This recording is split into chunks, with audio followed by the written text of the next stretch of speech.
Hello friends, कैसे हैं आप लोग। हम लोग बात कर रहे थे केमिस्ट्री में केमिकल काइनेटिक्स की। तो पिछले क्लास में हम लोगों ने सर रेट लॉ को पढ़ लिया था और आज की क्लास में हम लोग पढ़ने वाले हैं ऑर्डर ऑफ रिएक्शन। तो ऑर्डर ऑफ रिएक्शन को समझने से पहले थोड़ा सा रेट लॉ को हम लोग एक बार रिवीजन कर लेते हैं।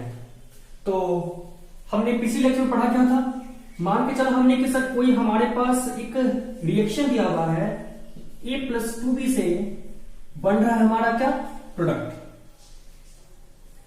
अब इस रिएक्शन की जो रेट है वो हमारा क्या है R। तो हम लोग जानना चाहते हैं कि रेट लॉ एक्सप्रेशन हम कैसे लिखें। तो लिखने का तरीका क्या होता था सर, इसकी स्टोइकोमेट्रिक कोएफिशिएंट क्या है 1, इसकी कोएफिशिएंट क्या है सर 2। तो रेट लॉ एक्सप्रेशन हम कैसे लिखेंगे सर, R जो रेट ऑफ रिएक्शन है is equal to K, rate constant होता था, concentration of A to the power X लिखते थे, concentration of B to the power हम लोग Y लिखते थे। मेरा X यहां पर एक हो भी सकता है और नहीं भी हो सकता है, हो भी सकता है और सर नहीं भी हो सकता है। Y मेरा 2 के बराबर हो भी सकता है और हमारा नहीं भी हो सकता है। तो ये सब वैल्यू कैसे हम लोग कैलकुलेट करते थे सर, तो हम लोग एक्सपेरिमेंट के थ्रू कैलकुलेट करते थे नहीं करते थे हम लोग सर। तो रेट लॉ एक्सप्रेशन निकालने के लिए सीख चुके थे। हम लोग बात करेंगे इसके आगे ऑर्डर ऑफ रिएक्शन की। समझ गए हमारी बात को। इतना हम लोग को सर ध्यान में रखना है कि रेट लॉ एक्सप्रेशन लिखने के लिए सर R इक्वल टू के हमारा रेट कांस्टेंट था जिसे हम लोग वेलोसिटी कांस्टेंट भी बोलते हैं, और A की concentration to the power X, B concentration to the power Y। यहाँ X और Y जो है वह एक्सपेरिमेंटल वैल्यू हमारा है, वह स्टोइकोमेट्रिक कोएफिशिएंट के बराबर हो भी सकता है और नहीं भी हो सकता है। निकालने का सबसे बेस्ट मेथड क्या है हमारे पास, एक्सपेरिमेंट। तो आज की तारीख में हम लोग पढ़ने वाले हैं किसी भी रिएक्शन की ऑर्डर कैसे कैलकुलेट करते हैं। ये टॉपिक काफी ज्यादा इंपॉर्टेंट है और इस टॉपिक पर हम लोग पूरी चैप्टर तो इसी टॉपिक पे बेस्ड होने सर, पूरी चैप्टर। अब यहां से चैप्टर में हम लोग पकड़ बनाएंगे और लगभग सर 4-5 लेक्चर, कम से कम तो 3-4 lecture sir order of reaction पे ही बेस्ड होगी। और अगर हम लोग बात करना चाहें सर, जो बच्चे CBSE बोर्ड के हैं और बिहार बोर्ड के हैं, तो बोर्ड में क्वेश्चन कैसे पूछे जाते हैं, तो यहां पर 5 मार्क्स के लिए एक लॉन्ग क्वेश्चन जो हमारा होता है, इसी ऑर्डर ऑफ रिएक्शन हम लोग पढ़ेंगे सर कि ऑर्डर रिएक्शन हमारा क्या क्या होता है, कैसे कैलकुलेट करते हैं। यहां पर जीरो ऑर्डर रिएक्शन और फर्स्ट ऑर्डर रिएक्शन काफी इंपॉर्टेंट होता है बोर्ड के लिए, चाहे वो बिहार बोर्ड हो वो या फिर वो CBSE बोर्ड हो। तो यहां से क्वेश्चन बोर्ड में पूछे जाते हैं और ऑर्डर ऑफ रिएक्शन सर हमारा मेन टॉपिक है कंपटीशन के लिए। चलिए बच्चों हम लोग पढ़ते हैं, फिर मैं इसे इरेज करता हूं।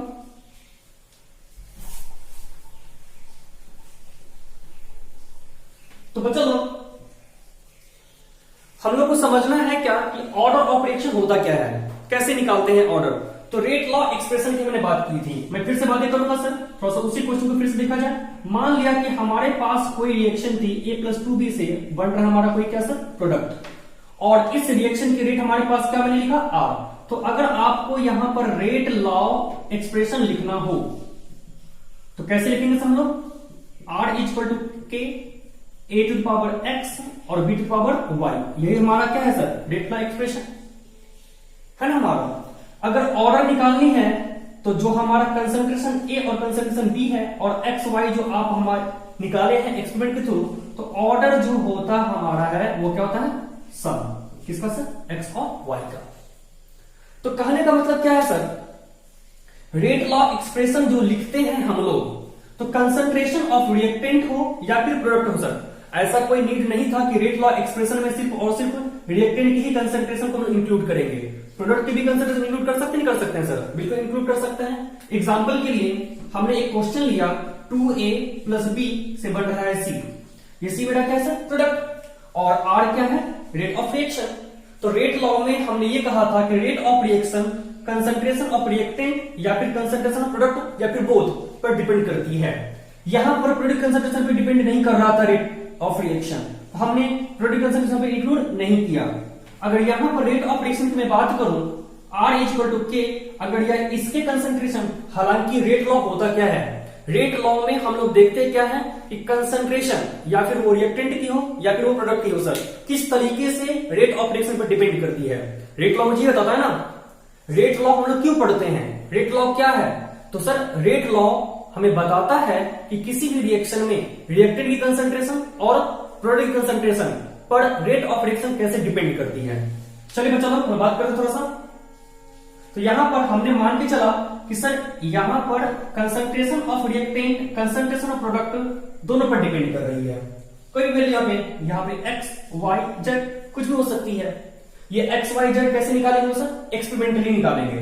मान लिया हमने सर कि एक्स को सॉल्व किया एक्सपेरिमेंट में, मुझे मिला सर 1, वाई निकाला हमने सर तो मिला हमें 2 और जेड निकाला था तो -1 आया। तो इस रिएक्शन के लिए ऑर्डर कैसे कैलकुलेट करेंगे सर? तो power of sum of power reactant and product, जो भी रेट लॉ एक्सप्रेशन हमारा आ रहा है वो कैसे निकालेंगे सर? 1 + 2 - 1, यह हमारा सेकंड ऑर्डर की काइनेटिक्स है। समझ गए सर? चलिए हम लोग बारी से पढ़ते हैं और समझते हैं। मैं फिलहाल बात करता हूं डिफिनेशन की, तो इसे इरेज कर रहा हूं। तो आई थिंक आप लोग को रेट लॉ समझ में आ चुका होगा और ऑर्डर ऑफ रिएक्शन को थोड़ी सी बेसिक जितना आपको जानना था वो आप समझ चुके हैं। तो बच्चा लोग डिफिनेशन में कैसे लिखेंगे? ऑर्डर ऑफ रिएक्शन किसको बोलते हैं? किसको बोलते हैं सर? तो देखिए रेट लॉ एक्सप्रेशन में जब आप रेट लॉ एक्सप्रेशन की बात करते हैं, आपने बात किया था ना R = K A⁴x B⁴y, किसके लिए सर? तो A + 2B से बन रहा था हमारा कोई प्रोडक्ट। हमने इस रिएक्शन की बात की थी। रेट लॉ एक्सप्रेशन लिखते जब हैं तो कंसंट्रेशन रेट लॉ एक्सप्रेशन में जो भी कंसंट्रेशन मौजूद है, चाहे वो रिएक्टेंट हो या फिर प्रोडक्ट हो सर, जितना भी पावर है सबको सम कर दीजिए, वो मुझे क्या दे देगा? ऑर्डर। ऑर्डर क्या निकलेगा सर हमारा sir? Sum of power of concentration of reactant. समझ गए हमारी बात को? चलिए हम लोग बच्चा डिफिनेशन लिखते हैं हम लोग। कैसे डिफिनेशन हम लोग लिखेंगे? तो ऑर्डर ऑफ रिएक्शन की डिफिनेशन क्या लिखेंगे? बोलिए, the sum of power of concentration of reagent. Reagent का मतलब क्या होता है sir? Reactant and product both. Sir rate law की बात करते हैं तो रेट लॉ की एक्सप्रेशन लिखने में हम लोग रिएक्टेंट की कंसंट्रेशन और प्रोडक्ट की कंसंट्रेशन दोनों का यूज करते हैं। अब रेट ऑफ रिएक्शन डिपेंड कर रहा है सिर्फ और सिर्फ कंसंट्रेशन ऑफ रिएक्टेंट पर, तो कंसंट्रेशन ऑफ रिएक्टेंट लिखेंगे। अब ऐसा नहीं है कि हमेशा rate of reaction concentration of reactant पर ही डिपेंड करेगा, वह प्रोडक्ट के भी कंसंट्रेशन पर डिपेंड कर सकता है। तो इसलिए हमने यहां पे क्या लिखा sir? Concentration of reagent in rate law expression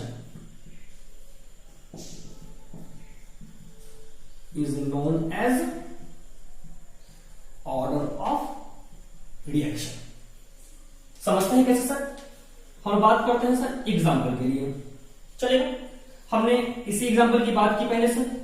तो A + 2B से हमारा क्या बन रहा है सर? प्रोडक्ट। और इस रिएक्शन की जो रेट थी वो हमारे पास क्या था सर? R। हमने इस रिएक्शन की रेट क्या माना? R। तो according to rate law expression हमें तो सबसे पहले सर रेट लॉ एक्सप्रेशन लिखना पड़ेगा। तो हमने लिखा रेट लॉ एक्सप्रेशन, तो ये आया R = A concentration of A to the power X concentration of B to the power Y। अब यहां पर X और Y क्या है सर? एक्सपेरिमेंटल वैल्यू है। हियर X एंड Y क्या आपका है सर? एक्सपेरिमेंटल वैल्यू है। मैं तो इरेज करता हूं। तो बच्चों बात को समझिए आप सर। यहां पर जो हमने X, हमारे पास जो X है हियर,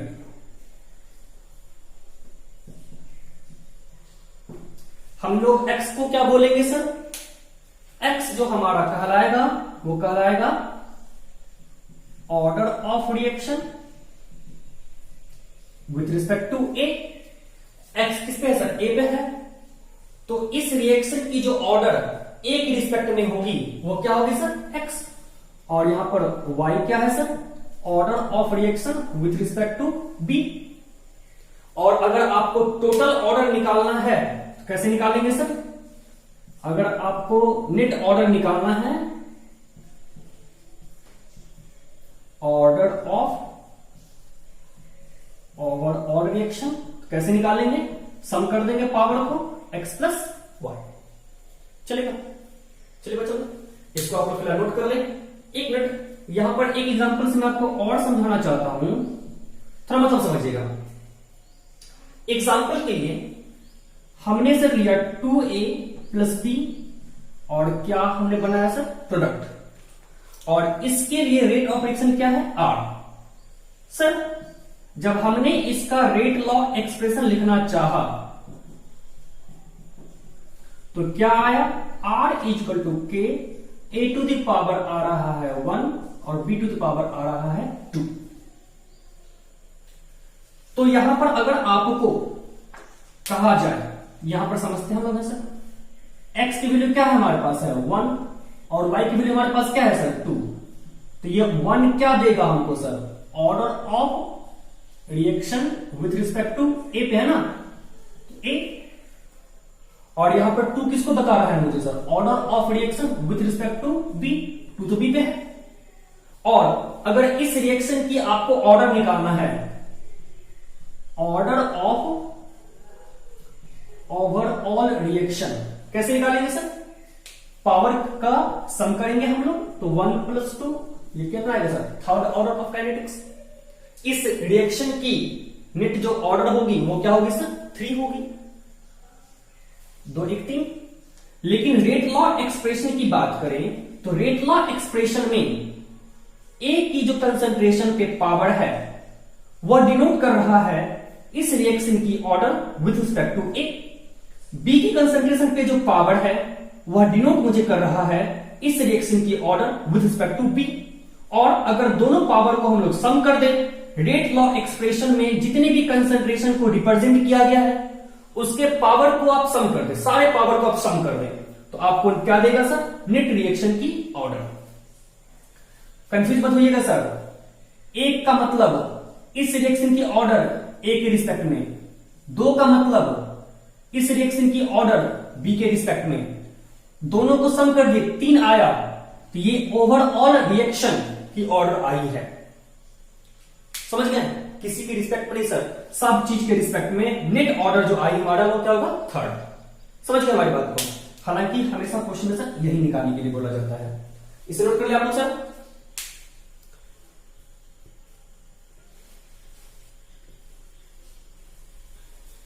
चलो बच्चा इरेज कर दूं मैं। ऑर्डर ऑफ रिएक्शन को समझने के लिए हम एक एग्जांपल की और बात करते हैं।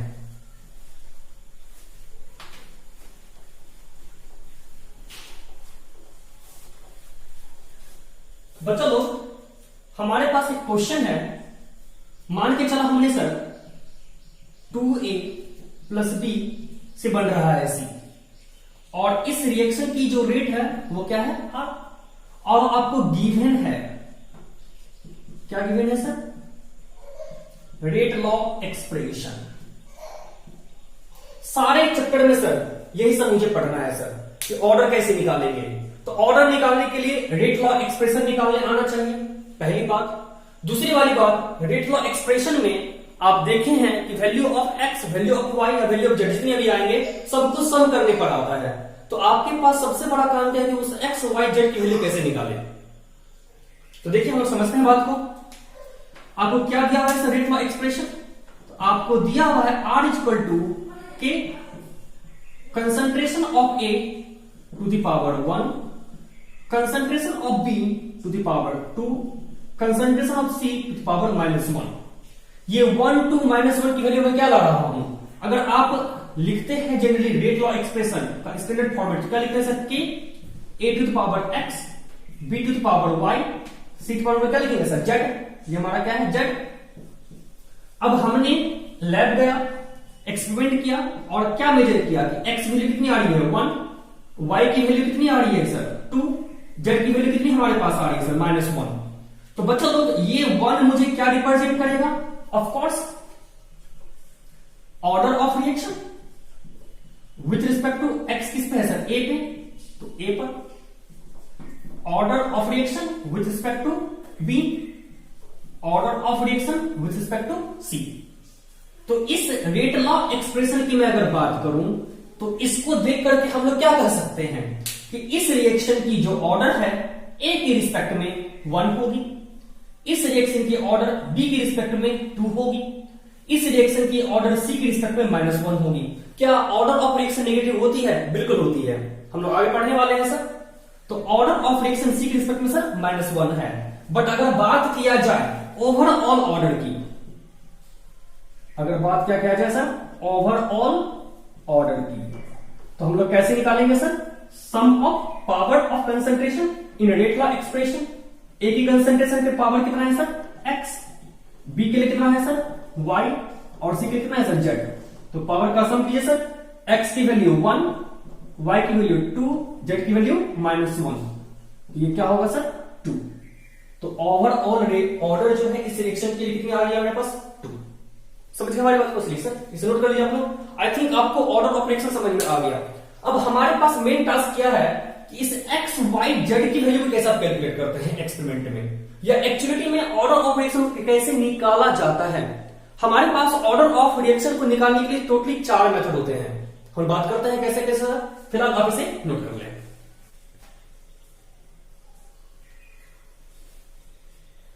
तो सबसे पहले हम बात करते हैं सर इसके प्रॉपर्टीज की। कुछ पॉइंट्स ऑर्डर ऑफ रिएक्शन को समझ लेते हैं सर। तो ऑर्डर ऑफ रिएक्शन जो होता है सर वह एक एक्सपेरिमेंटल वैल्यू है। It is experimentally determined. Order of reaction को निकालने के लिए हमें एक्सपेरिमेंट का सहारा लेना पड़ेगा। तो कैसे? अब इस चीज को एक्सपेरिमेंटली डिटरमाइंड मतलब क्या सर? Practically determined.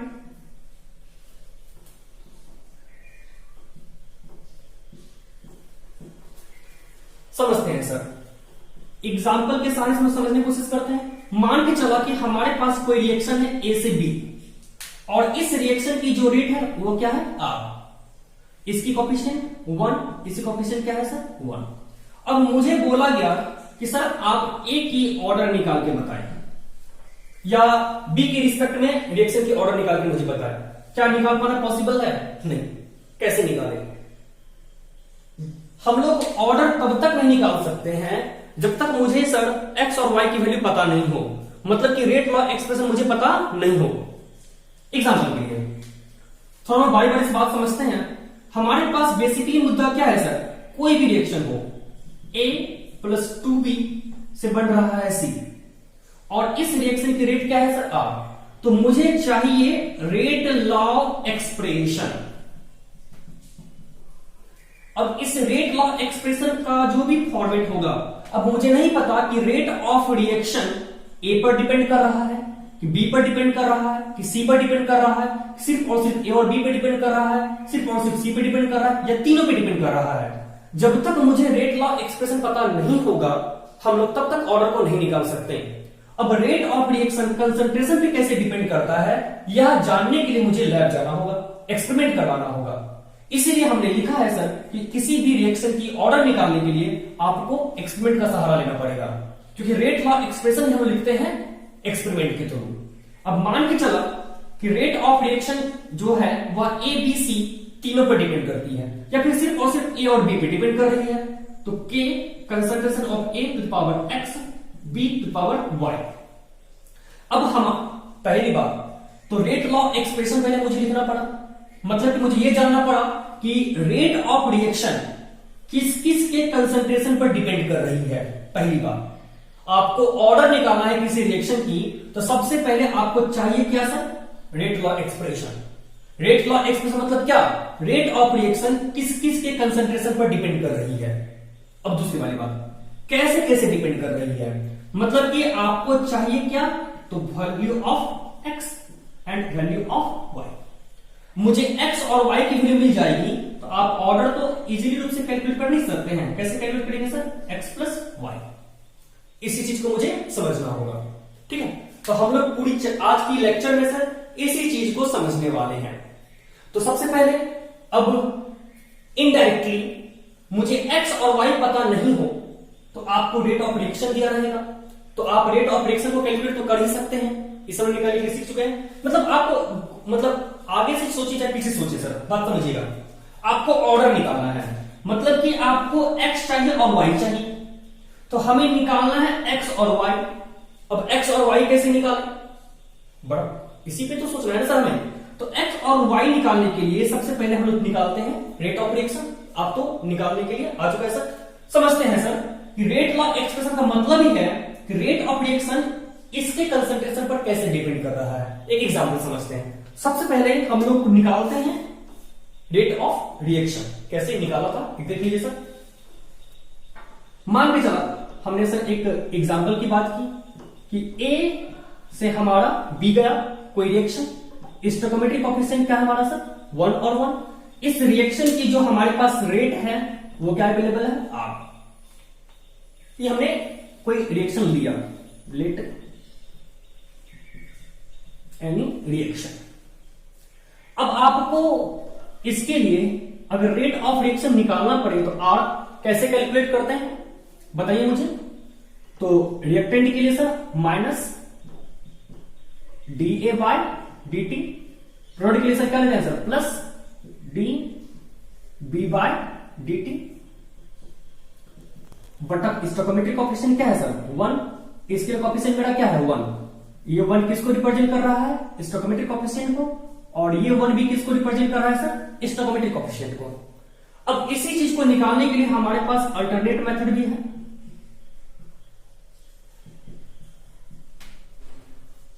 कैसे, फॉर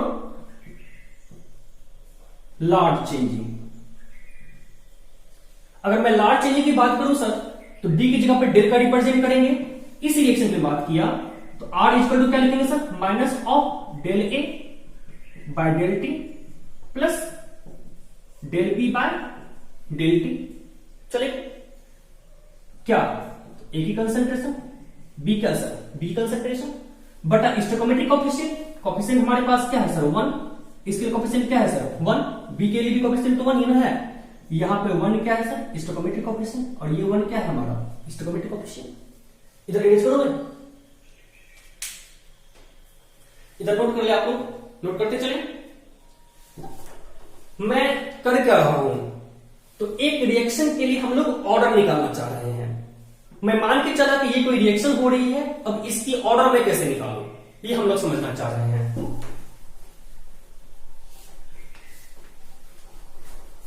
तो ऑर्डर निकालने के लिए हमने देखा कि मुझे चाहिए रेट लॉ एक्सप्रेशन। तो रेट लॉ एक्सप्रेशन हम लोग को निकालना है, तो सबसे पहले रेट लॉ एक्सप्रेशन निकालने के लिए रेट ऑफ रिएक्शन हम लोग कैलकुलेट कर लेते हैं। कैसे कैलकुलेट किया जाए हम निकाले जानते हैं, उसी को हम लोग थोड़ा देख लेते हैं। ठीक है, अब सपोज हमने माना, अब उसी चीज को थोड़ा देखिएगा, आर इक्वल टू यहां पे माइनस ऑफ डेल, इसके लिए क्या लिख सकते हैं sir A final minus A initial by del t, coefficient का हमारा 1 है, plus del B final minus B initial by del t. चलेगा, कोएफिशिएंट बड़ा कितना है सर 1। सपोज एक्सपेरिमेंटली लिखेंगे, हमने एक्सपेरिमेंट किया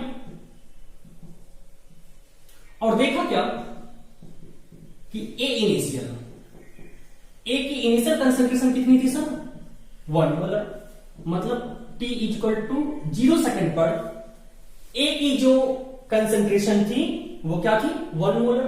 कुछ समय के बाद t equal to 10 second, after 10 second A की कंसंट्रेशन तो डिक्रीज होगी क्योंकि रिएक्टेंट है, तो घट करके सर कितना हो गया हमारा सर 0.1 मोलर। मतलब ये मुझे क्या दे रहा है ए फाइनल।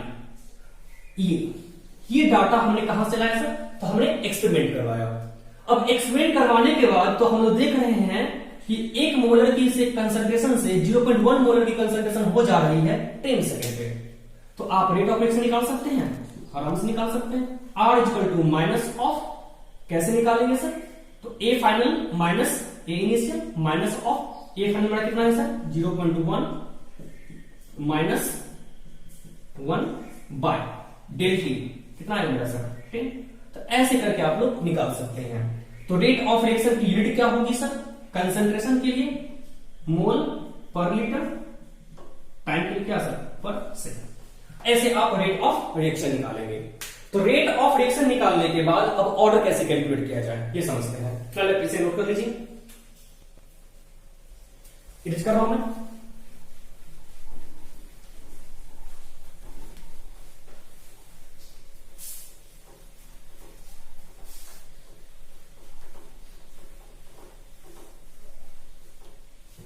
बच्चों एक बात आप और समझ लीजिए कि ऑर्डर जो होती है रिएक्शन की,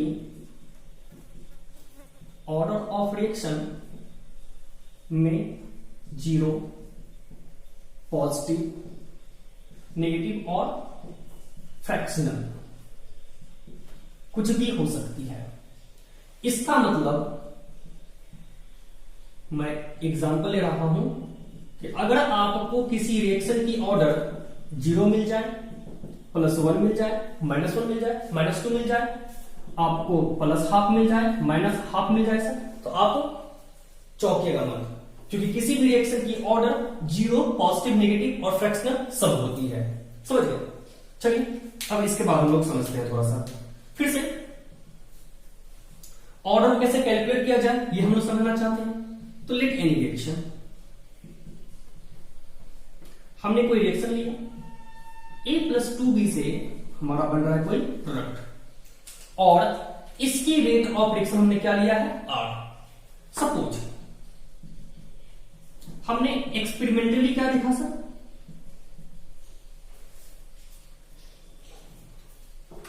R does not depends upon concentration of B। R B concentration पे डिपेंड नहीं करता। तो रेट लॉ एक्सप्रेशन जो लिखेंगे हम लोग, रेट लॉ एक्सप्रेशन में सर और ना ही प्रोडक्ट कंसंट्रेशन पे डिपेंड कर रहा है, तो R किस पे डिपेंड कर रहा है सर, कॉन्स्टेंट A की कंसंट्रेशन पे। तो रेट लॉ एक्सप्रेशन कैसे लिखा जाएगा, तो R इक्वल टू के हमारा क्या है, rate constant, concentration of A to the power हम लोग क्या लिखते हैं यहां पे X, और ये X हमारा क्या है सर, ये हमारा कोई एक्सपेरिमेंटल वैल्यू है। इसी X को हम लोग क्या नाम देते हैं सर, ऑर्डर ऑफ रिएक्शन ना सर। रेट लॉ एक्सप्रेशन हमने देखा R equal to K A to the power X आ रहा है, ये हमारा क्या है sir, rate law expression. Rate law expression में जो भी कंसंट्रेशन है या फिर वो रिएक्टेंट या फिर प्रोडक्ट, उस पे जो पावर है उसका सम, यहां पर तो एक ही कंसंट्रेशन की बात की गई है, तो इस पे पावर क्या है सर, X।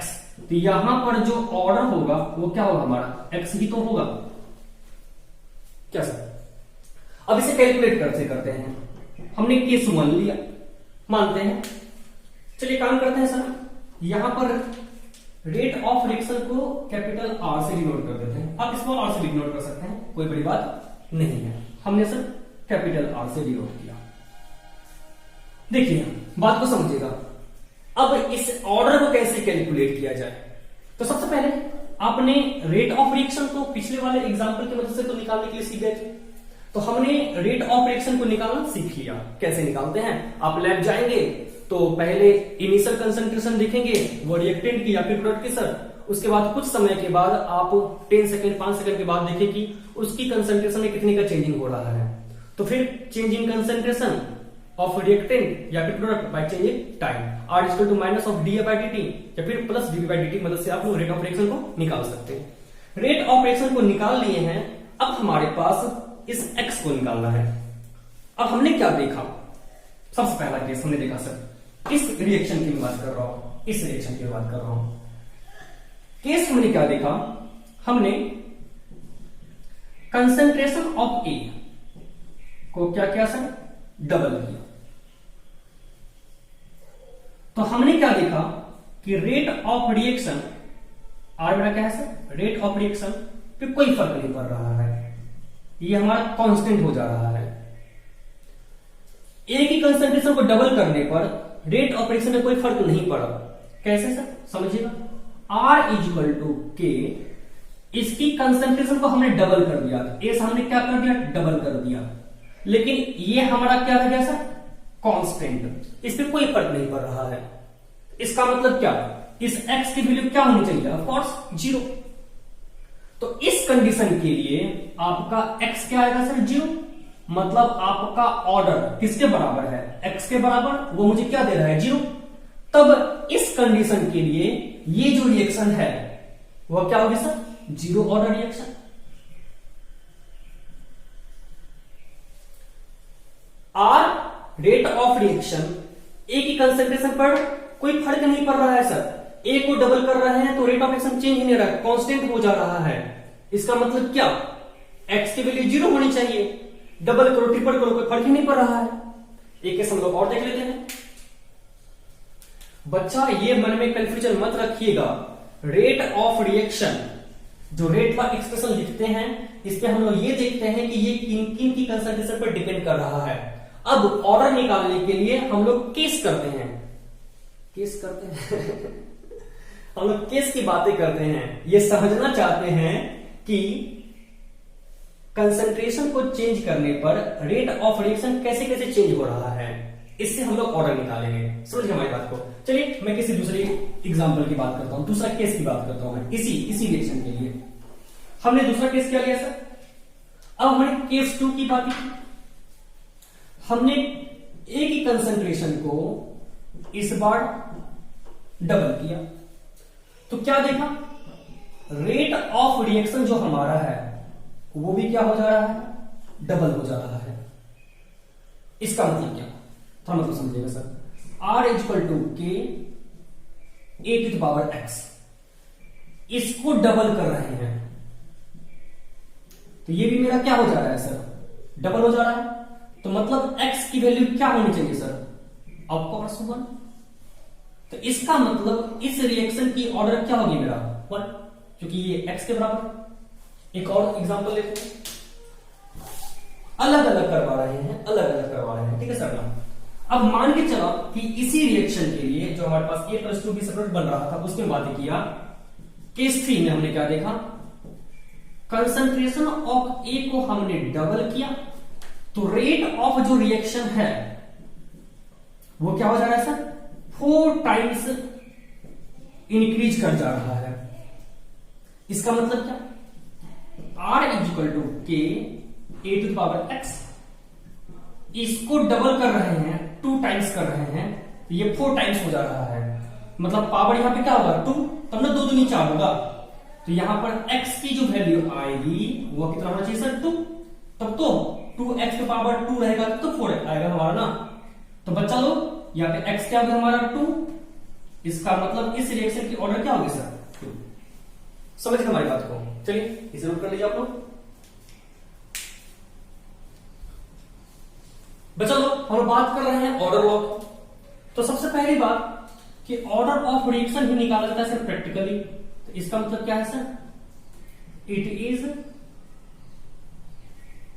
Practically calculated. मतलब ये एक्सपेरिमेंटली हम लोग निकालते हैं, एक्सपेरिमेंटली कैलकुलेट करते हैं। मान के चला कि हमने कोई सर लेट एनी रिएक्शन, हमने कोई रिएक्शन लिया, क्या लिया सर 2a + b से बन रहा है हमारा प्रोडक्ट, और इस रिएक्शन की रेट क्या हमारा है सर, और आप प्रोडक्ट की जगह पे सर c कर लो, ज्यादा बढ़िया। हमारा प्रोडक्ट क्या है सर c है। चलिए इसकी कोएफिशिएंट 1, इसकी कोएफिशिएंट क्या है 1। अब बहुत सारे बच्चे को सिर्फ 2 तरह की कंफ्यूजन हो जाती है। रिएक्शन में हमने रेट की चर्चा केमिकल इक्विलिब्रियम नाम के चैप्टर में भी किया था क्लास 11th में, और इसी रेट की चर्चा हम वापस कर रहे हैं केमिकल काइनेटिक्स में। तो सर केमिकल इक्विलिब्रियम में हमने पढ़ा था लॉ ऑफ मास एक्शन, और केमिकल काइनेटिक्स में हम लोग पढ़ते हैं ऑर्डर लॉ। दोनों में डिफरेंस क्या है, दोनों किसकी बातें करता है। केमिकल इक्विलिब्रियम में भी सर रिएक्शन की रेट की बातें करते हैं, और केमिकल काइनेटिक्स में भी हम लोग सर बातें करते हैं रेट ऑफ रिएक्शन की ही। दोनों में डिफरेंस क्या है समझते हैं हम लोग। तो हम लोग पहले बात कर लेते हैं लॉ ऑफ मास एक्शन।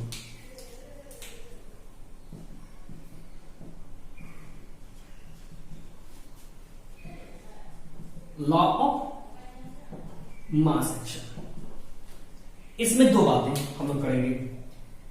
पहली बात क्या है sir, law of mass action हम लोग कहां देखते हैं सर, इन केमिकल इक्विलिब्रियम, और ये एक थ्योरेटिकल वैल्यू मुझे देता है sir.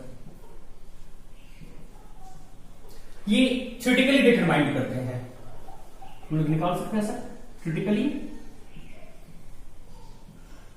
Determined. Law of mass action कहता क्या है एक्चुअली में, हम लोग ये समझते हैं, ठीक है। According to law of mass action, law of mass action में रेट ऑफ रिएक्शन की बातें करते हैं। ये कहता है rate is proportional to the product of concentration of reactant where stoichiometric coefficient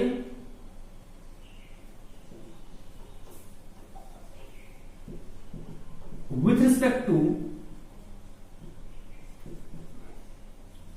each reactant is raised to power। इसका हम लोग मतलब समझते हैं। ये कहा था क्या है, देखिए ये दो बातें हम लोग समझेंगे। Rate is proportional, rate depend कर रहा है, रिएक्शन की जो रेट है वो डिपेंड कर रहा है किस पे सर, कंसंट्रेशन ऑफ रिएक्टेंट। ये लॉ ऑफ मास एक्शन क्या बोलता है कि रेट ऑफ रिएक्शन डिपेंड करता है only concentration of reactant, product concentration पर डिपेंड नहीं कर रहा है। दूसरी वाली बात, यहां पर स्टोइकोमेट्रिक कोएफिशिएंट जो भी है वही सर पावर में चला जाएगा। एग्जांपल के लिए अगर इस रिएक्शन की मैं बात किया, इसमें बात कर रहा हूं सर, आपके पास क्या है 2a प्लस 1b से हमारा 1c बन रहा है, और इस रिएक्शन की रेट हमारा क्या है सर, आपने स्मॉल r लिया है, तो आप यहां पर भी स्मॉल r लीजिए, ठीक है। तो sir rate of forward direction ये क्या होगा सर, एक तो हम लोग कांस्टेंट या फिर प्रोपोर्शनल की हमने बात किया, तो आप प्रोपोर्शनल दे दें, directly proportional. Concentration of only reactant, तो रिएक्टेंट मेरा क्या है सर ए और बी, तो ए और बी पर ही डिपेंड करेगा, आर कभी भी सी पर डिपेंड नहीं करेगा according to law of mass action. और इसमें जो पावर होगा वो क्या होगा सर, स्टोइकोमेट्रिक कोएफिशिएंट के ही बराबर हो जाएगा। ये बातें करता है ये हमने कैसे लिखा सर, ये बात कर रहा है लॉ ऑफ मास एक्शन की। तो बच्चों लॉ ऑफ मास एक्शन और ऑर्डर लॉ में बहुत सारे बच्चे कंफ्यूज कर जाते हैं। तो जहां पर बातें हो जाए लॉ ऑफ मास एक्शन की, वहां पर हम लोग सब दो तरह की बातों को ही समझते हैं। पहली बात क्या सर, कंसंट्रेशन ऑफ रिएक्टेंट, हमने यहां पे क्या लिखा sir, concentration of only reactant, और पावर जो यहां पर होता है, पावर आप स्टोइकोमेट्रिक कोएफिशिएंट के बराबर देते हैं। जबकि वहीं ऑर्डर लॉ की मैं बात करूं, अगर मैं किसकी बात करूं सर, ऑर्डर लॉ की, तो ऑर्डर लॉ के अकॉर्डिंग कंसंट्रेशन ऑफ रिएक्टेंट और कंसंट्रेशन ऑफ प्रोडक्ट दोनों पर रेट ऑफ रिएक्शन डिपेंड करती है, और पावर हमारा स्टोइकोमेट्रिक कोएफिशिएंट के बराबर हो भी सकता है और नहीं भी हो सकता है, बस यही दो डिफरेंस है। तो मैं इधर लिखूं लॉ ऑफ ऑर्डर लॉ की बात करूं ना, क्या मैं पहले इधर आप नोट कर ले सर। चलिए चलो हम बातें करते हैं थोड़ा सा ऑर्डर लॉ की डिफिनेशन की। अगर मुझे ऑर्डर लिखना पड़े, इसी एग्जांपल में बात कर रहा हूं, इसी का मैं ऑर्डर लॉ लिखने वाला हूं, ठीक है ना। तो यहां पे हम लोग क्या लिखेंगे sir, according to order law, सब सेम रहेगा। रिएक्टेंट की जगह पे हम लोग क्या लिख देंगे सर, इस रिएक्टेंट को रिप्लेस कीजिए रिएजेंट से, स्टोइकोमेट्रिक कोएफिशिएंट को रिप्लेस कर दीजिए ऑर्डर से, बस इतना तो मुझे करना है सर। क्या मैं लिखूंगा, यानी कि इस डिफिनेशन में रिएक्टेंट की जगह पर लिख दीजिए रिएजेंट, स्टोइकोमेट्रिक कोएफिशिएंट की जगह पे लिख दीजिए ऑर्डर। तो ये हमारा क्या हो जाएगा sir, law of mass action से हमारा हो जाएगा ऑर्डर लॉ। समझ गए हमारी बात को। मैं लिख रहा हूं rate is proportional to the product of concentration of reagent ये इंपॉर्टेंट है, reagent where order with respect to each, जहां जहां पर रिएक्टेंट है वहां पे आप रिएजेंट कर दीजिए, each reagent is raised to power. समझ गए? एग्जाम्पल के लिए सबसे पहली बात सर, यहां पे एक बात समझ लीजिएगा, रिएजेंट का मतलब क्या होता है sir? Reactant and product both. ठीक है, चलिए मतलब वो समझ लेते हैं। हमने बातें क्या एग्जाम्पल की, मैं इसी एग्जाम्पल की बातें कर रहा हूं। 2a प्लस बी से बन रहा है हमारा सी, कोफिशिएंट 1 है, कोफिशिएंट 1 है, और रेट ऑफ रिएक्शन हमने क्या लिया है? आर। तो अकॉर्डिंग टू ऑर्डर लॉ की बात करेंगे तो rate of reaction directly proportional to concentration of A, concentration of B, concentration of reactant and product. R depend कर रहा है ब्लड प्रेशर, प्रोडक्ट दोनों पर डिपेंड करेगा। अब देखिए यहां पे मैंने लिख दिया सी, अब ये आर किस किस पर डिपेंड कर रहा है, इसके लिए मुझे एक्सपेरिमेंट का सहारा लेना पड़ेगा। लेकिन ऐसी बात नहीं है कि रेट ऑफ रिएक्शन सी पर डिपेंड नहीं करेगा। लॉ ऑफ मास एक्शन तो डायरेक्टली बोलता है कि प्रोडक्ट कंसंट्रेशन पर डिपेंड नहीं करेगा, बट कभी भी ऑर्डर लॉ ऐसी बातें नहीं करता है। समझ गए? और बात रही पावर, तो पावर यहां पर स्टोइकोमेट्रिक कोएफिशिएंट को डायरेक्टली नहीं लिख सकते हैं। क्या लिखेंगे हम लोग सर? यहां लिखेंगे x, यहां लिखेंगे y, और यहां पे क्या लिखेंगे सर? z। अब हमें नहीं पता ये x y z की वैल्यू क्या है। हियर मैं लिख दूंगा यहां sir, here x y and z, ये मेरा क्या है सर? Experimental value. एक्सपेरिमेंट करवाएंगे तब जाके हमें पता चलेगा कि x y z की वैल्यू क्या होने वाली है। बातें समझ में आ रही है? किसी को तकलीफ? चलिए यहां तक नोट कीजिए सर। और ट्रिक की मैं बात करूं सर, यहां पर आपके पास ट्रिक है। ट्रिक क्या है? अगर आपको कोई बोलता है ऑर्डर लॉ, तो बस लॉ ऑफ मास एक्शन को सर समझिए। लॉ ऑफ मास एक्शन समझ क्या समझता है सर? ऑर्डर लॉ की बातें करेंगे। ऑर्डर लॉ भी दो बातें करता है। पहली बात ये क्या करता है सर? ये बात करता है कंसंट्रेशन ऑफ रीएजेंट। रीएजेंट में सर रिएक्टेंट और प्रोडक्ट दोनों आ जाता है। ये मैंने रिएक्टेंट लिखा सर, और यहां पे मैंने क्या लिखा सर? प्रोडक्ट। और यहां पे जो पावर है वो स्टोइकोमेट्रिक कोएफिशिएंट हो भी सकता है और नहीं भी हो सकता है। समझ गए हमारी बात को? चलिए इसे अपलोड कर ले आप लोग।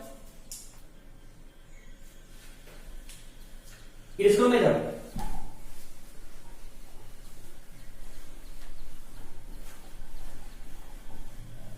अब चलो इसी की मैं बात कर रहा हूं, इसी एग्जाम्पल की मैंने बात किया।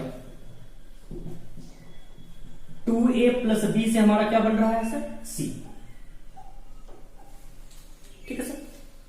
अब कोएफिशिएंट 1 है, कोएफिशिएंट 1 है, इसकी रेट ऑफ रिएक्शन मैंने क्या लिखा? r। अब according to rate law expression बोलिए, या आप ऑर्डर लॉ बोलिए, बात बराबर है। ऑर्डर लॉ क्या बोलता है या रेट लॉ एक्सप्रेशन क्या बोलता है सर? आर किस किस पे डिपेंड करने वाला है? Rate constant, concentration of B, A, C. मुझे नहीं पता एक्स वाई की वैल्यू क्या है। हमने एक्सपेरिमेंट करवाया, इसकी वैल्यू मैंने देखा 1, इसकी वैल्यू देखा 2, इसकी वैल्यू मैंने क्या देखा? -1। तो यहां पर ये जो एक है, अब मैं एक बात समझता हूं, मैंने लिखा order of reaction with respect to A, मुझे क्या देगा? एक। Order of reaction with respect to B, मुझे क्या देगा sir? 2। Order of reaction with respect to C, मुझे क्या देगा? -1। और मुझे अगर कैलकुलेट करना हो ओवरऑल ऑर्डर, तो कैसे निकालेंगे सर? ऑफ कोर्स 1 + 2 -1, ये क्या हो जाएगा? 2। मतलब ये सेकेंड ऑर्डर काइनेटिक्स है। आई थिंक आपको ऑर्डर ऑफ रिएक्शन समझ में अच्छे ढंग से आ चुका होगा। चलिए यहां तक नोट कीजिए सर। और यहां पर थोड़ा सा कुछ केसेस हम लोग और देखने वाले हैं, ठीक है? इसे आप नोट कीजिए। तो यहां पर हम लोग एक अच्छी बात क्या सीखे हैं कि सर ऑर्डर लॉ कहता है, इन ऑर्डर लॉ की बात करें हम अगर, तो वहां पर कंसंट्रेशन ऑफ प्रोडक्ट हम लोग हमेशा इंक्लूड करके चलेंगे। बात अलग है कि वो डिपेंड करेगी, यानी कि रेट ऑपरेशन डिपेंड करेगी या नहीं करेगी, हम डायरेक्टली नहीं कर सकते, एक्सपेरिमेंट का मुझे सहारा लेना पड़ेगा। मतलब समझते हैं सर। तो यहां पर एक पॉइंट आप लोग लिख लेंगे, in order law concentration of product में आल्सो बी इंक्लूडेड, जबकि ये point law of mass section में नहीं होता है। बस ये बात है सर, इसको लिख लीजिए। अब एक चीज हम लोग और समझते हैं, एक पॉइंट आप लोग लिख रहे थे, एक पॉइंट और लिख लीजिए। There is no relation between stoichiometric coefficient and order. समझते हैं इस चीज को। एग्जाम्पल के लिए 2a प्लस बी से हमने बनाया प्रोडक्ट, और इस रिएक्शन की रेट क्या है सर R, और हमने देखा क्या कि रेट लॉ एक्सप्रेशन मैंने लिखा। तो हम क्या देखते हैं, R equal to rate constant, concentration of A to the power 2, concentration of B to the power 1। अब यहां पर हम लोग क्या देखेंगे, ये 2 जो है वह स्टोइकोमेट्रिक कोएफिशिएंट के बराबर हो गया, 1 जो है ये भी स्टोइकोमेट्रिक कोएफिशिएंट के बराबर हो गया। ये जो हमारा है एक कोइंसिडेंस केस है, ऐसा हमेशा जरूरी नहीं होता। ये कैसा मेरा है सर, एक कोइंसिडेंस हमारा हो गया। ऐसा कोई जरूरी नहीं है सर कि हमेशा ही रेट लॉ एक्सप्रेशन लिखेंगे हम लोग तो हमारा रेट ऑफ रिएक्शन जो भी डिपेंड कर रही है कंसंट्रेशन ऑफ रिएक्टेंट या फिर कंसंट्रेशन ऑफ प्रोडक्ट पे सर, वह stoichiometric coefficient power stoichiometric coefficient के बराबर हो जाए। हो भी सकती है और नहीं भी हो सकती है, ये कोइंसिडेंशियल केस हमारा है। चलिए क्या तो नोट कर ले आप लोग, चलिए यस कर दो मैं।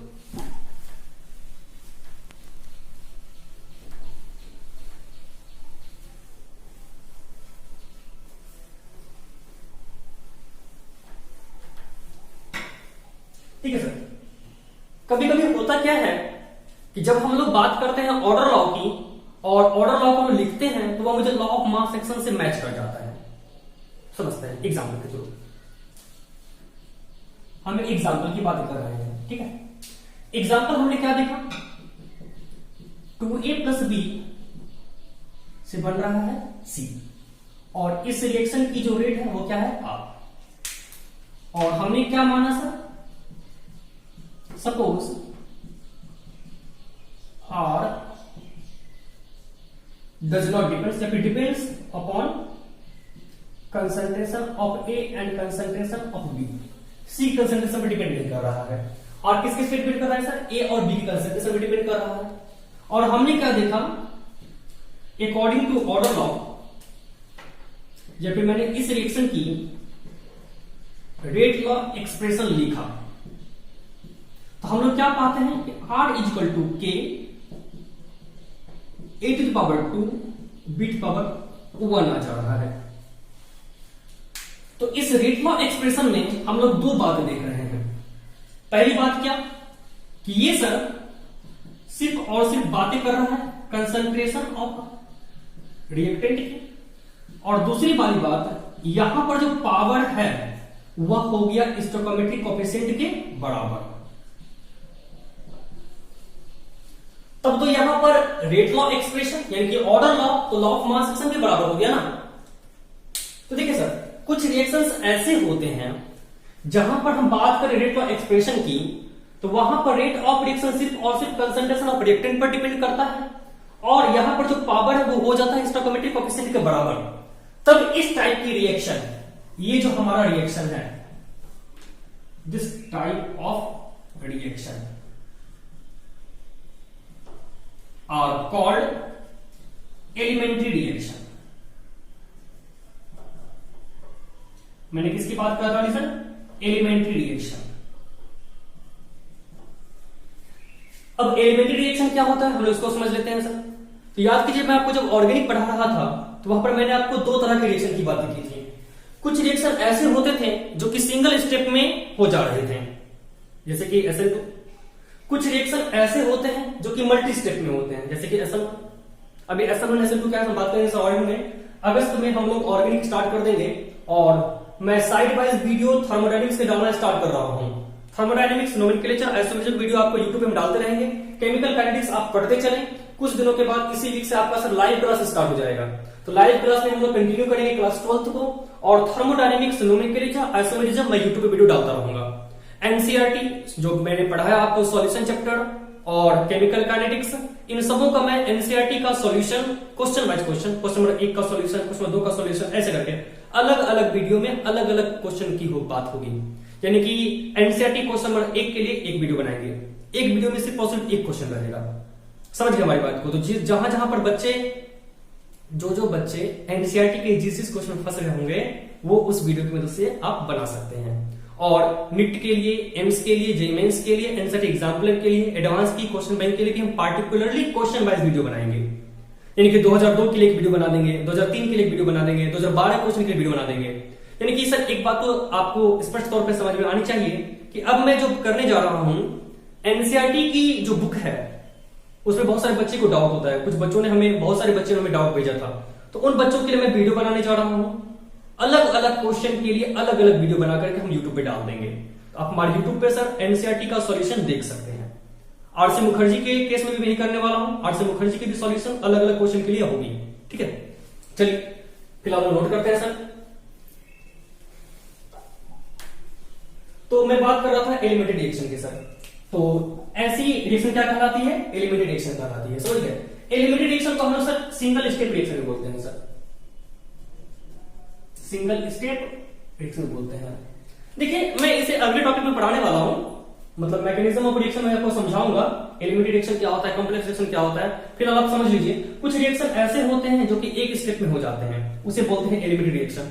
कुछ रिएक्शन ऐसे होते हैं जो कि एक स्टेप से ज्यादा में होते हैं, उसे बोलते हैं कॉम्प्लेक्स रिएक्शन।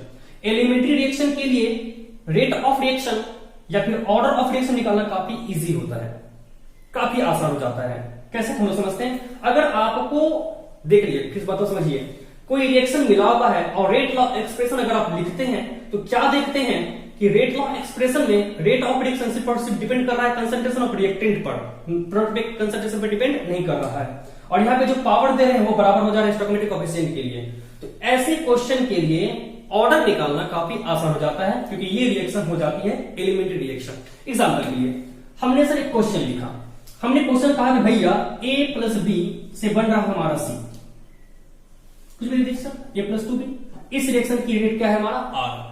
मुझे कुछ नहीं दिया गया सर, बोला कि इस रिएक्शन की ऑर्डर क्या होगी, हम लोग नहीं निकाल सकते हैं, डिटरमाइन हम लोग नहीं कर सकते हैं। बट अगर मुझे यही question they they a plus 2b से बन रहा है c, रेट ऑफ रिएक्शन क्या है r, और बगल में मुझे लिख दे एलिमेंट्री रिएक्शन। तो एलिमेंट्री रिएक्शन जैसे मुझे लिखने को देखने को मिल गया सर, तो इस क्वेश्चन के लिए हम लोग ऑर्डर इजीली रूप से निकाल सकते हैं। कैसे? क्योंकि यहां पर मुझे बात तो समझ में आ गई कि आर बी के कंसंट्रेशन और ए पे डिपेंड कर रहा होगा, सी पे तो डिपेंड कर नहीं रहा होगा, और पावर जो होगा वो स्टोइकोमेट्रिक कोएफिशिएंट के बराबर होगा। यानी कि ऐसे क्वेश्चंस के लिए जहां पर एलिमेंट्री रिएक्शन को लिख दिया गया है, तो यहां पर रेट लॉ एक्सप्रेशन आप लोग आसानी से निकाल सकते हैं। रेट लॉ एक्सप्रेशन आप इजीली लिख सकते हैं। कैसे लिख सकते हैं सर? तो क्योंकि यहां पर रेट ऑफ रिएक्शन के हम देंगे सर एक कांस्टेंट, सिर्फ और सिर्फ कंसंट्रेशन ऑफ रिएक्टेंट पर ही डिपेंड करने वाली है, और पावर क्या होगा सर? स्टोइकोमेट्रिक कोएफिशिएंट के बराबर। तो आपको x और y मिल ही गया है, तो क्या आप ऑर्डर नहीं निकाल सकते हैं? आराम से निकाल सकते हैं, 1 + 2 3। समझ गए? चलिए खत्म कर ले आपको सर। चलो हमारे पास कुछ क्वेश्चंस हैं। अब देखिए ऑर्डर ऑफ रिएक्शन हम निकालने जा रहे हैं with the help of rate constant, unit of rate constant. यानी कि मुझे अब क्वेश्चन कैसा दिया रहेगा, रेट कांस्टेंट की यूनिट मुझे दी रहेगी, या क्वेश्चन मुझे रेट कांस्टेंट की वैल्यू दी रहेगी और मुझे वहां से निकालना है ऑर्डर ऑफ रिएक्शन। एग्जांपल के लिए यानी कि हम लोग सर क्या देखने जा रहे हैं, हम लोग देखने जा रहे हैं sir calculation of order with the help of के में सर किसका सर, तो यूनिट, सिर्फ और सिर्फ यूनिट की मदद से देखने जा रहे हैं। एग्जाम्पल के लिए बात करते हैं सर, एक क्वेश्चन हमने लिखा,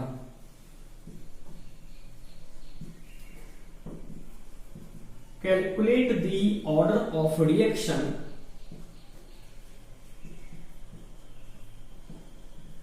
for which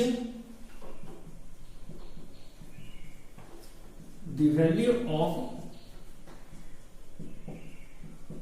rate constant is 3 into 10 to the power minus 3 L square mole minus 2 S।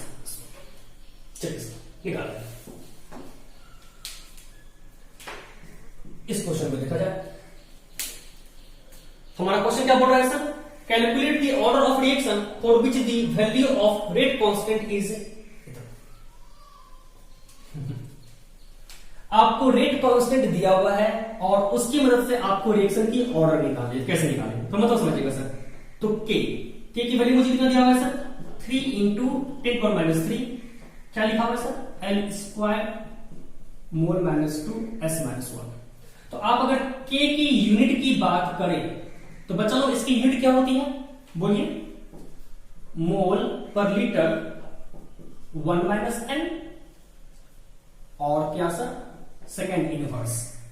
इसकी वैल्यू से मुझे कोई मतलब भी नहीं होता है। ऑर्डर निकालने के लिए रेट कांस्टेंट की वैल्यू से मतलब नहीं है, सिर्फ और सिर्फ मतलब है यूनिट से। तो इसकी यूनिट हम लोग कैसे लिख सकते हैं, तो देखिए तो अच्छे ढंग से मैं इसे लिख सकता हूं, मोल पर लीटर पावर माइनस 2 और सेकेंड माइनस 1। तो यहां से बच्चा लोग ये से ये कट जाएगा और ठीक है सर, तो यहां से 1 माइनस एन की वैल्यू कितनी आ जाएगी सर, माइनस 2। तो यहां से 1 माइनस एन की वैल्यू माइनस 2 है, तो हमारा एन कितना हो जाएगा सर, 1 प्लस 2 3। तो ये थर्ड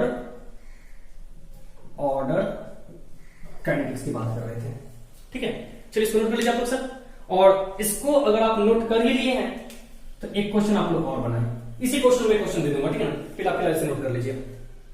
ये आपका है क्वेश्चन नंबर 1।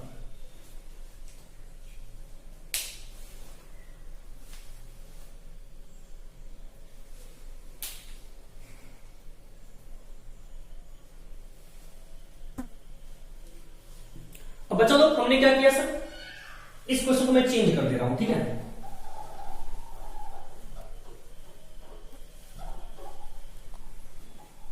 हमने नॉर्मली क्या किया सर, आपको मैंने दूसरा क्वेश्चन दिया और इस पे मैंने यूनिट को चेंज करके कर दिया सेकेंड इनवर्स।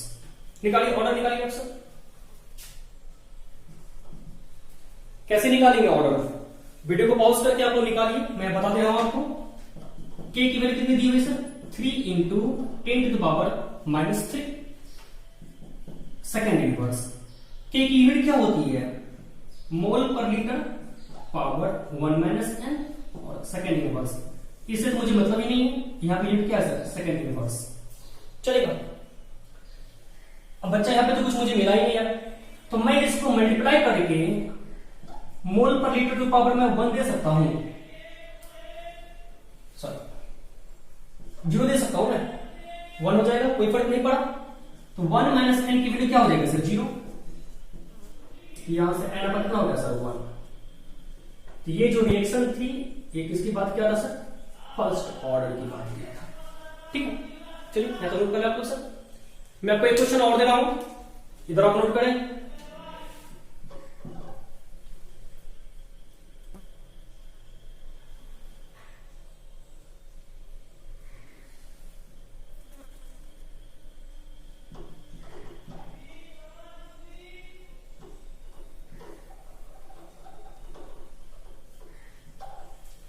नोट करें सर।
तो चलो हमारे पास नेक्स्ट क्वेश्चन अवेलेबल है।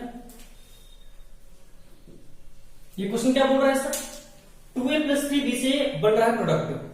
बोला जा रहा है मुझे right rate law expression and calculate order of reaction. इस रिएक्शन की हमने रेट माना R। इस रिएक्शन की मुझे रेट लॉ एक्सप्रेशन लिखना है और इसी रिएक्शन की ऑर्डर निकालनी है।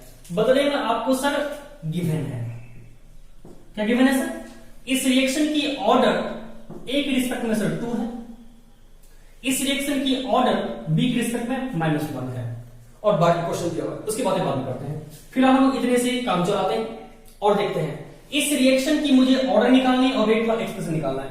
रेट लॉ एक्सप्रेशन क्या बोलता है, रेट लॉ एक्सप्रेशन बोलता है कि रेट ऑफ रिएक्शन किन किन फैक्टर पर, किन कंसंट्रेशन, किस किस कंसंट्रेशन में डिपेंड कर रहा है।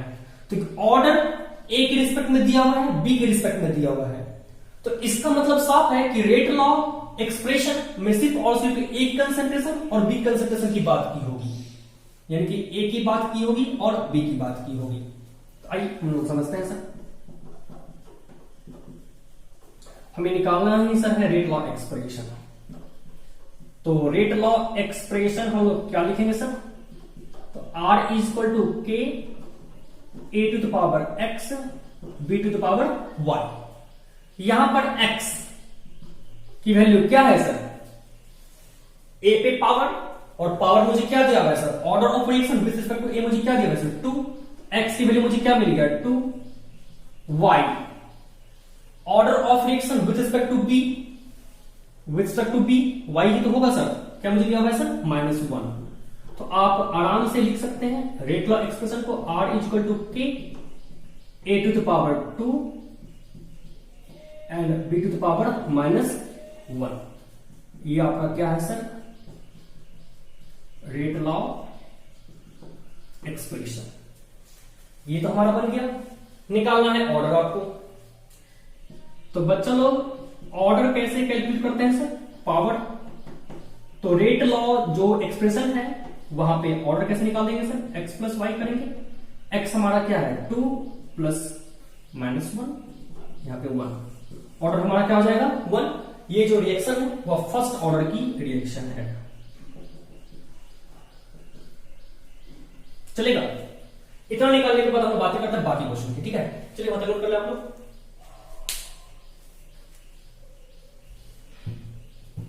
यहां तक हमारा काम हो चुका है, तो मैं इसे इरेज कर देता हूं। अब क्वेश्चन का नेक्स्ट पार्ट की बातें करते हैं। इसी क्वेश्चन की नेक्स्ट पार्ट ये समझ दिया गया है। बोलता है कि रेट ऑफ रिएक्शन में क्या फर्क पड़ेगा, कंसंट्रेशन ए को मैंने क्या कर दिया, डबल कर दिया, तो क्या फर्क पड़ेगा सर।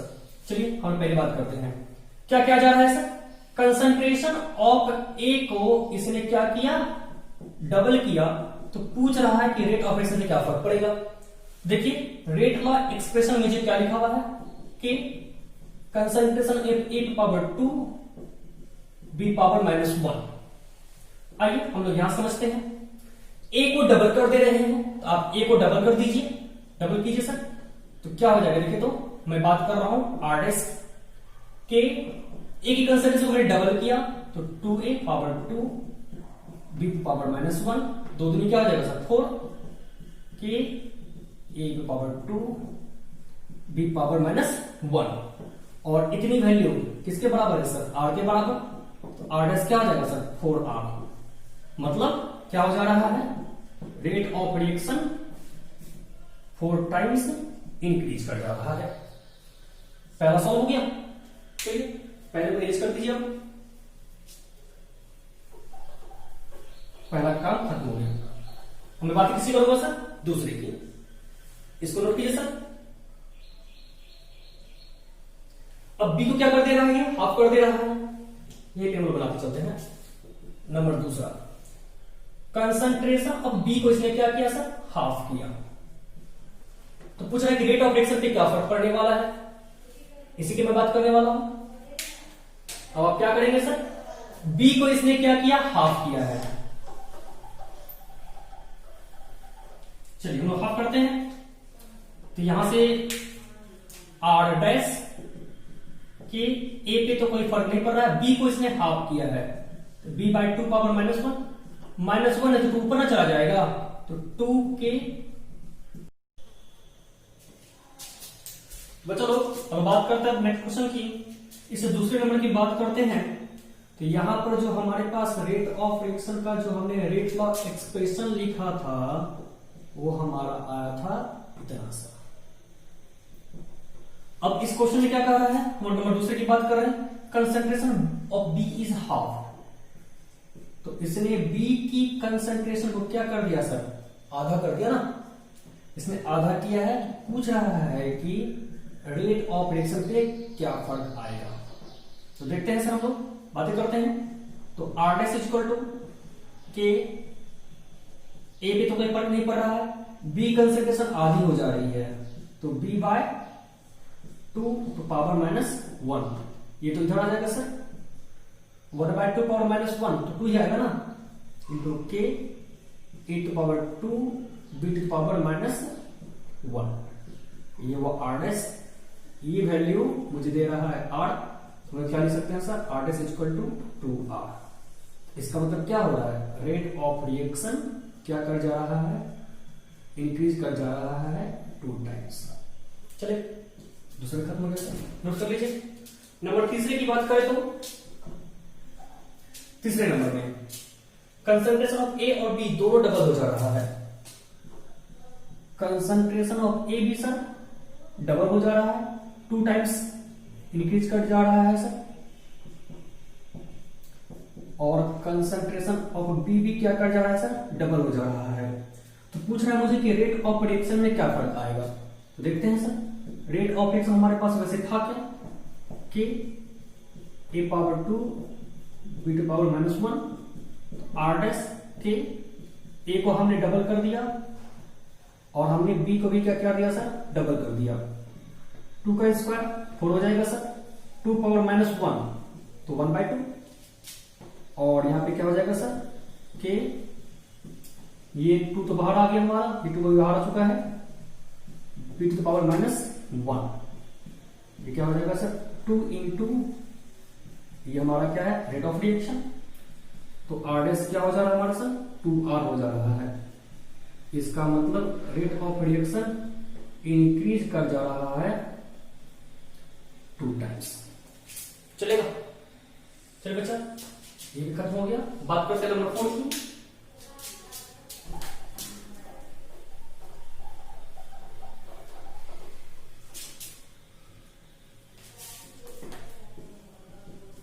चौथा नंबर क्या बोला जा रहा है सर, वॉल्यूम ऑफ कंटेनर को इंक्रीज कर दे रहे हैं 3 टाइम्स। अब देखिए बात को समझिएगा सर, जिस कंटेनर में हम लोग रिएक्शन करवा रहे थे उसकी वॉल्यूम को हमने इंक्रीज कर दिया 3 टाइम्स। मतलब कि एक हमने कंटेनर लिया था, उसमें ए डाले बी डाले, रिएक्शन करवा रहे थे, बन रहा था प्रोडक्ट, और उसी में ऑब्जर्वेशन कर रहे थे रेट ऑफ रिएक्शन की और ऑर्डर की। अब हमने क्या किया सर, उस कंटेनर की वॉल्यूम को इंक्रीज करवा दिया 3 टाइम्स। पहले उस कंटेनर की वॉल्यूम थी 2 लीटर, अब क्या हो गया सर 6 लीटर, 3 टाइम्स मैंने इंक्रीज, मैंने माना। तो सर वॉल्यूम ऑफ कंटेनर को इंक्रीज करवाने पर क्या फर्क पड़ता है कंसंट्रेशन पर। तो क्या कंसंट्रेशन और वॉल्यूम में कोई रिलेशन होता है क्या, बिल्कुल होता है sir, concentration inversely proportional to volume. कैसे सर, हम लोग पढ़े हुए हैं C is equal to N by V, it means C inversely proportional to क्या, वॉल्यूम। इसका मतलब हम लोग समझ सकते हैं कि एक वॉल्यूम को हम लोग अगर इंक्रीज करवाएंगे तो कंसंट्रेशन हमारा क्या कर जाएगा सर, डिक्रीज कर जाएगा। अगर आपने वॉल्यूम को इंक्रीज करवाया 3 टाइम्स, इसका मतलब अगर आप वॉल्यूम को 3 टाइम्स इंक्रीज करवाएंगे तो कंसंट्रेशन क्या होगा सर, 3 टाइम्स डिक्रीज कर जाएगा। इस अकॉर्डिंग हम लोग समझ सकते हैं कि ए की कंसंट्रेशन भी सर 3 टाइम्स घटी होगी, यानी कि ए बाय 3 हो चुका होगा, और बी की कंसंट्रेशन की मैं अगर बात करूं सर, वो भी क्या हो चुका होगा, बी बाय 3। अब वो बना सकते हैं R is equal to K A to the power 2 B to the power -1। चलिए R डैश की बातें करते हैं, ए 3 टाइम्स हो जा रहा है सर, घट रहा है, तो a बाय 3 पे पावर 2, b क्या हो जाएगा सर, b बाय 3 पे पावर -1। चलिए सॉल्व कर लेते हैं हम लोग हैं। तो 1 बाय 3 का स्क्वायर और क्या हो जाएगा सर, 1 बाय 3 पावर -1 इंटू के पावर 2 बी टू पावर -1, यहां से कट जाएगा। आर डैश इक्वल टू, इतने को हम लोग क्या लिख सकते हैं sir, R dash equal to क्या हो जाएगा सर, ये तो 1/3 बचा रह गया इंटू क्या आर। तो यहां से हम लोग क्या समझ सकते हैं कि रेट ऑफ रिएक्शन डिक्रीज कर जा रहा है 3 टाइम्स। क्या घट रहा है ना, R/3 हो जा रहा है ना, ये हमने क्या लिखा है सर 1/3। चलिए इसको नोट कर ले सर, नेक्स्ट क्वेश्चन की बातें करते हैं हम लोग।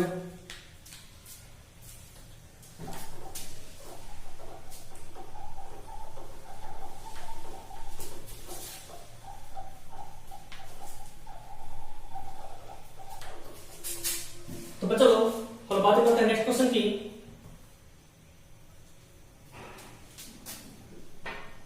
नेक्स्ट क्वेश्चन हमारा है क्या,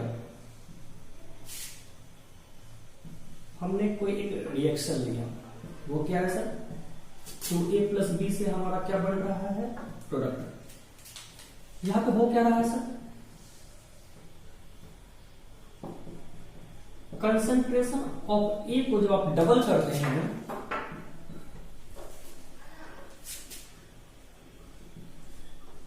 पहली बात करते हैं तो इसको एडजस्टमेंट करके लिखना पड़ेगा। हमने कंसंट्रेशन ऑफ ए को डबल किया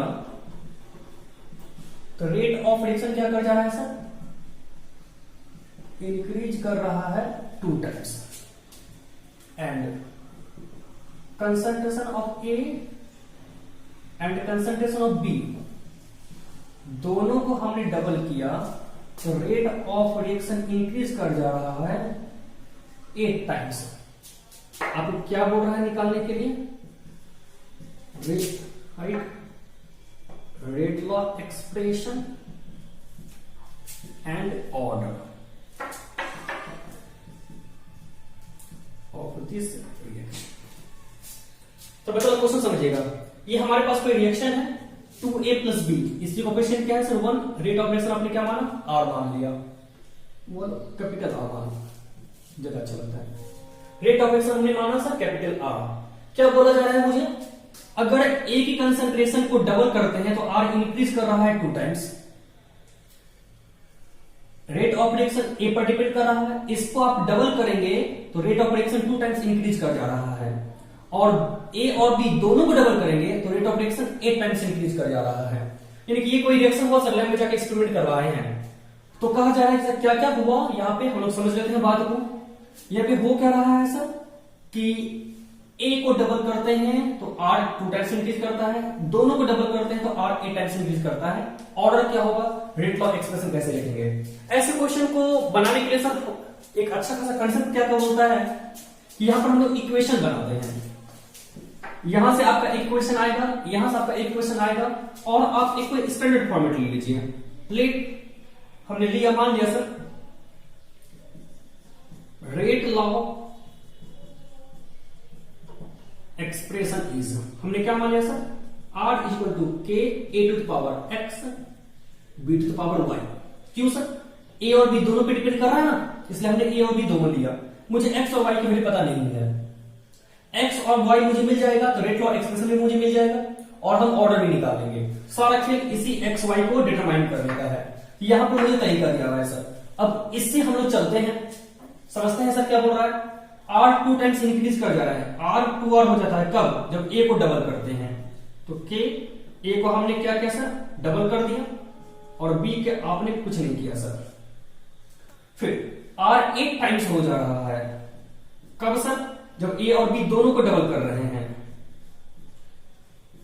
A को भी आपने डबल किया और अपने B को भी डबल किया। देखते हैं सर, यहां से मुझे x और y निकालना है। इक्वेशन बनाने के बाद में सर आप एक बार काम करें, 1 और 2 को डिवाइड कर ले, फिर एक बार 1 और 3 में चले सर, आपको x y दोनों मिल जाएगा। देखते हैं from equation first and second हमने क्या किया, सेकंड में डिवाइड किया फर्स्ट से। सेकंड हमारे पास क्या है 2R = K 2A⁴x B⁴y, ये हमारा था दूसरा इक्वेशन। पहला क्या है सर, डिवाइड हम लोग कर रहे हैं r से, और यहां पे हमारे पास क्या है sir, a to the power x और b टू द पावर क्या है y। रेट कांस्टेंट हमारे पास है ही। दो में मैंने 1 से डिवाइड किया, r से r कट जाएगा, देखिए, और यहां से k से k कट जाएगा, ये कट जाएगा, बचा हमारे पास क्या 2/1 इक्वल टू, इसको लिख सकते हैं 2x ax और ax कट जाएगा सर। मुझे क्या मिल गया, देखिए तो सर, तो 2 the power x equal to 2 power 1, यहां पे x अब क्या हो जाएगा सर 1, तो मुझे बच्चा लोग x मिल चुका है, मुझे चाहिए y। एक काम करते हैं हम लोग, अब 1 और 3rd को लेकर के चलते हैं।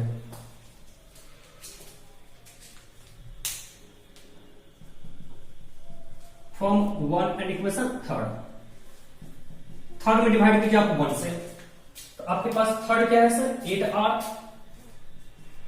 Equal to k to 8 power x to y। Divide कर रहे हैं सर, पहला इक्वेशन क्या आपके पास है r इक्वल टू k, तो a to the power x b to the power क्या हमारे पास है y। चलिए हम सॉल्व करते हैं। इसको कैसे घटाएंगे सर, r से r गया हमारे पास, यहां पर आप x की वैल्यू पुट ही कर दें। x की वैल्यू हमने कितने निकाला है सर 1, हमने क्या किया sir put x equal to 1, x के जगह पे हमने 1 पुट कर दिया। 1 पुट करेंगे सर तो यहां से a आराम से चला जाएगा, यहां से k से k चला गया, और देखिए तो यहां पे मुझे क्या मिल जाएगा सर 8 इक्वल टू 2 इंटू, इसको कैसे मैं लिख सकता हूं 2 power y into b to power y b to power y, ये कट जाएगा।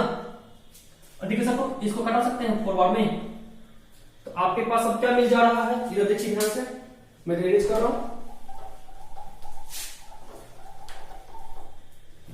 आपको मिल जा रहा है 2 the power y equal to 4, इसको लिख सकते हैं 2 पावर 2, तो यहां से y को क्या मिलेगा सर 2, आपको x मिल चुका है, y मिल चुका है, यहां पुट कर दीजिए sir, put the value of x and y in equation first, put कर दीजिए सर, तो r इक्वल टू क्या हमारे पास हो जाएगा k a to the power 1 b to the power 2, और यही आपको क्या दे रहा है सर रेट लॉ एक्सप्रेशन। हमने 1 भी क्यों पुट किया, क्योंकि हमने इक्वेशन 1 को ही माना है रेट लॉ एक्सप्रेशन, बाकी 2-3 तो हमने सर क्वेश्चन में दिया हुआ था उससे निकाले हैं। अब आपको सर ऑर्डर निकालना है, तो ऑर्डर कैसे निकालेंगे सर, जो पावर होता है उसको सम करते हैं ना, तो x प्लस वाई सम करेंगे हम लोग, x 1 है y 2 है सर, ऑर्डर कितना आ गया हमारा 3 आंसर। चलिए नोट कर लीजिए इसको।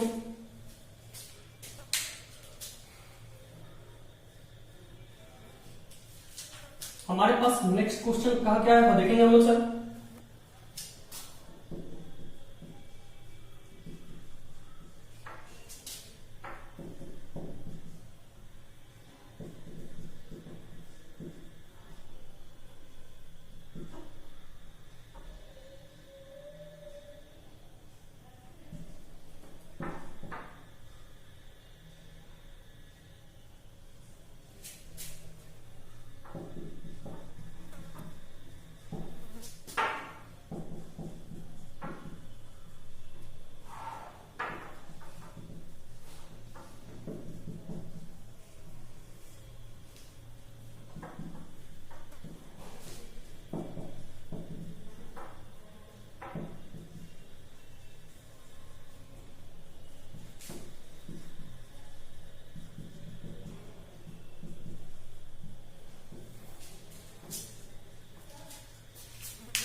इस क्वेश्चन को देखें, ये क्वेश्चन काफी अच्छा क्वेश्चन है सर, लाजवाब क्वेश्चन है। कह रहा है क्या, इफ द रेट, हमारे पास कोई भी रेट लॉ एक्सप्रेशन हमें दिया हुआ है, R equal to K concentration of X plus to the power N, ये मुझे दिया हुआ है, एंड इट बिकम्स, यानी कि rate of reaction becomes 100 times, which pH change from 2 to 1, then calculate order of this reaction. मतलब समझिएगा sir, कोई रिएक्शन हो रही है, हम लैब में मौजूद है सर, कोई रिएक्शन हो रही है, रिएक्शन में हमने रेट लॉ एक्सप्रेशन को लिखा तो मुझे ये आया। देखते क्या है सर, हमने पीएच की चेंजिंग किया। पहले पीएच मेरे पास कितना था सर 2, मैंने 2 से उस जो भी हमारे पास केमिकल्स मौजूद था उसकी पीएच वैल्यू मैंने 2 से चेंज कर दिया 1, यानी कि पीएच को हमने घटा दिया, 2 से कर दिया 1, तो rate of reaction 100 times increase कर जा रहा है। तो पूछ रहा है कि इस रिएक्शन की रेट, इस रिएक्शन की ऑर्डर क्या होगी। तो बच्चा लोग आप समझिएगा, पीएच को चेंज कर रहे हैं 2 से 1, तो रेट ऑफ रिएक्शन 100 टाइम्स हो जा रहा है। यहीं पे तो सारा क्लू दिया हुआ है। अब पीएच एक्चुअली होता क्या है, आप जानते हैं कि पीएच का फॉर्मूला होता है minus of log concentration of H plus. देखिए concentration of H plus, concentration of H plus मिल गया हमें सर, यहां से निकाल सकते हैं। पहले पीएच कितना था 2, पीएच 2 था, तो वहां के लिए हम लोग H प्लस की कंसंट्रेशन निकाल सकते हैं क्या। तो यहां से अगर हम लोग कंसंट्रेशन ऑफ H प्लस निकालना चाहेंगे तो यहाँ पे 10 है सर, यहाँ पे कॉस का जो सर 10⁻²। लॉग निकालने के लिए आता है ना, कंसंट्रेशन ऑफ H प्लस चाहिए मुझे, ये -1, 10 ऊपर जाएगा -2 हो जाएगा, यानी कि यहाँ पे जो 2 लिखा हुआ है 10⁻- उतना चला जाता है। अगर यहाँ 1 होता तो H प्लस का होता सर 10⁻1। ये मुझे बताना नहीं पड़ेगा कैसे मैं इसे सॉल्व कर रहा हूं। चलिए चलो, यहां पे हमने निकाला, ये हो जा रहा है हमारा। अब दूसरी दफा हमने क्या किया, ये था हमारे पास केस 1, केस 2 में आपने पीएच को चेंज कर दिया 1। अब पीएच को जब हम चेंज करके 1 लाएंगे तो हम लोग जानना चाहते हैं कि H प्लस की कंसंट्रेशन क्या होगी। यहां से बच्चों बताओ कैसे सॉल्व करेंगे सर, माइनस साइन है, 10 को तो हम रखेंगे ही, पावर-1 देंगे, ठीक है। एक बार H प्लस की कंसंट्रेशन 10⁻² होती है, कब होती है सर, when pH क्या था 2, और H प्लस की कंसंट्रेशन 10⁻1 होता है, कब सर, when pH की वैल्यू कितनी हमारे लिए सर थी 1। अब हम निकाल सकते हैं क्या, यहां से पुट करते हैं हम लोग, रेट ऑफ रिएक्शन का फॉर्मूला क्या दिया हुआ है sir, K H plus to the power n, ये मुझे निकालना है। चलिए सर बात करते हैं सर यहां से,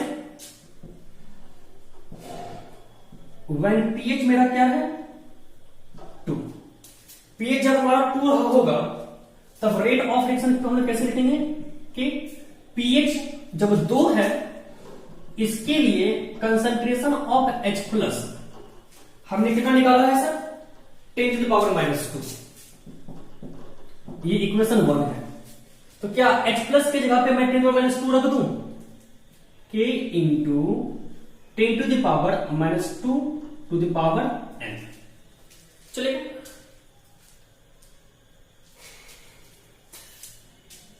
इसको सॉल्व करते हैं सर।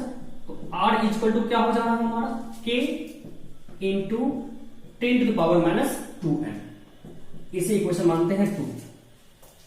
अब ये 100 टाइम्स इंक्रीज कर जा रहा है, हम लोग क्या बात करते हैं, when pH equal to 1, pH की वैल्यू जब 1 थी तो H प्लस की कंसंट्रेशन हमने क्या निकाला है सर 10⁻⁻1। चलिए पुट करते हैं, तो 100 टाइम्स इंक्रीज कर जा रहा है ना, pH चेंज जब किया 2 से 1 तो 100R equal to K into H plus की कंसंट्रेशन क्या होगी 10⁻1 टू द पावर क्या होगा n। यहां से 100R equal to K into 10 to the power -n। यहां से हम लोग सॉल्व कर सकते हैं क्या, देखिए तो इक्वेशन 3। चलिए बच्चों हम सॉल्व करते हैं फ्रॉम इक्वेशन 2 एंड 3। आप क्या कीजिए सर, थर्ड में डिवाइड कीजिए सेकंड से।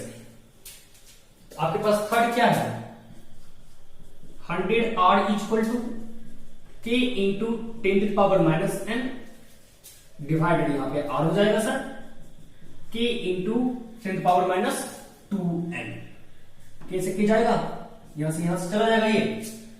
चलिए मैं चलो इधर मैनेज कर रहा हूं, सॉल्व किया जाए इसको, क्या आ जाएगा हमारे पास सर 100 इज इक्वल टू बटा में है सर, पावर क्या होगा माइनस में चला जाएगा यहाँ पे हमारा, तो 10 to the power minus n तो है ही, है ना, माइनस साइन देंगे और ये ऊपर जाएगा सर क्या माइनस ऑफ 2n, यहां पे क्या हो जाएगा सर 10 के पावर, इसको क्या लिख सकते हैं हम लोग हैं 2 is equal to 10 to the power minus n plus 2n, minus minus क्या हो जाएगा सर प्लस, अरे देखो ना माइनस n प्लस 2n, तो 10 to the power 2 is equal to 10 power minus n plus 2n क्या होगा सर n, यहां से n क्या हमारा हो गया सर 2, यानी कि यह हमारा सेकेंड ऑर्डर की रिएक्शन है, सेकेंड ऑर्डर काइनेटिक्स, इसका मतलब क्या होता है सर ये रिएक्शन सेकेंड ऑर्डर की थी। चलिए अच्छा क्वेश्चन था सर, इसको नोट कर लीजिए आप लोग।